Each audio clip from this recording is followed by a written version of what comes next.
Traffic కనుమరుగు, రోడ్లపై కెమెరాలతో టోల్ వసూళ్లు. భారతదేశ డిజిటల్ పేమెంట్స్ రంగంలో ఇది మరో రకమైన మైలురాయి అని, దీనివల్ల వచ్చే 5 ఏళ్లలో హైవేలపై అడ్డంకులు లేని టోల్ వసూళ్ల వ్యవస్థ సాకారం కానుందని కేంద్రం చెబుతోంది. ఇందులో భాగంగా హైవేలపై కెమెరాలతో ఉన్న ప్రత్యేక పిల్లర్లను ఏర్పాటు చేస్తారు. ఇవి వాహనాల నెంబర్ ప్లేట్లను గుర్తించి ఆటోమేటిక్గా టోల్ వాటికవే వసూలు చేసుకుని ఖాతాలో జమ చేసుకుంటాయి. దీనివల్ల వాహనదారులు రోడ్డు మీద ఆగాల్సిన పని ఉండదు. ఈ కొత్త విధానం వల్ల ప్రయాణ సమయం, ఇంధనం ఖర్చులు ఆదా అవుతాయి. పర్యావరణానికి కూడా మేలు జరుగుతుంది. టోల్ ప్లాజాల దగ్గర పెద్ద ఎత్తున వాహనాలు నిలిచిపోవలసిన పరిస్థితులు ఉండవు. హైవేల మీద మల్టీ లేన్ ఫ్రీ ఫ్లో తరహా టోల్ సేవలు ఇండియన్ హైవేస్ జారీ చేసిన టెండర్ను తాజాగా జియో పేమెంట్ బ్యాంక్ దక్కించుకుంది.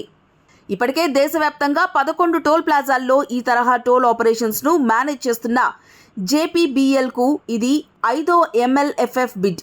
రిజర్వ్ బ్యాంక్ ఆఫ్ ఇండియా ఆమోదించిన కోర్ ఇన్వెస్ట్మెంట్ కంపెనీగా జియో ఫైనాన్షియల్ సర్వీసెస్ ఈ విజయాన్ని సొంతం చేసుకుంది. ఈ తాజా డెవలప్మెంట్ భారతీయ రోడ్డు రవాణా వ్యవస్థను మరింత స్మూత్గా మార్చడంలో కీలకమైందని చెప్పవచ్చు.